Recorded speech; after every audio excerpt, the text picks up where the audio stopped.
நமஸ்தே.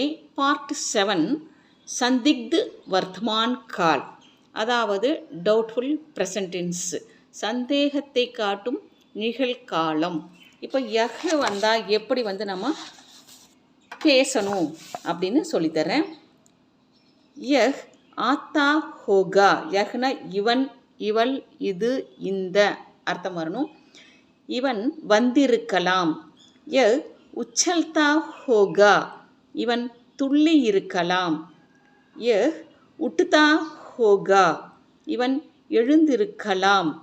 யஹ் உட்டாத்தா ஹோகா. இவன் தூக்கி இருக்கலாம். யஹ் உடுத்தா ஹோகா. இவன் பறந்திருக்கலாம். யஹ் உத்தர்தா ஹோகா. இவன் இறங்கி இருக்கலாம். யஹ் உத்தார்த்தா ஹோகா. இவன் இறக்கி இருக்கலாம். யஹ் ஓடுதா ஹோகா.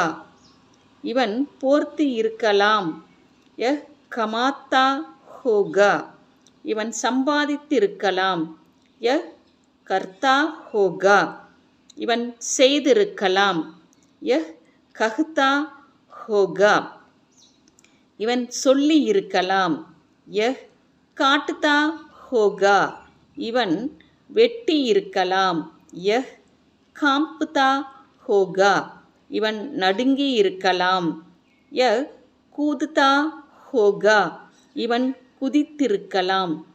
யஹ் கரீதுதா ஹோகா. இவன் வாங்கி இருக்கலாம்.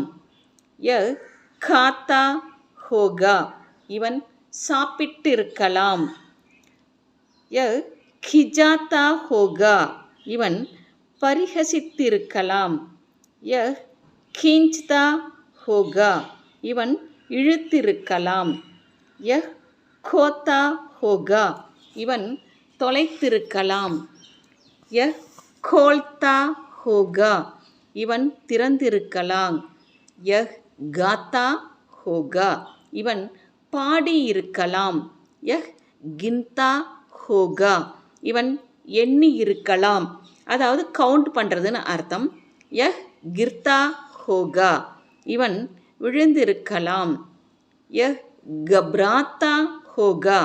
இவன் பயப்பட்டு இருக்கலாம். யஹ் கூம்தா ஹோகா. இவன் சுற்றி இருக்கலாம். அதாவது ரோமிங்னு அர்த்தம். யஹ் சக்தா ஹோகா. இவன் சுவைத்திருக்கலாம். யஹ் சடுதா ஹோகா. இவன் ஏறி இருக்கலாம். யஹ் சபாத்தா ஹோகா. இவன்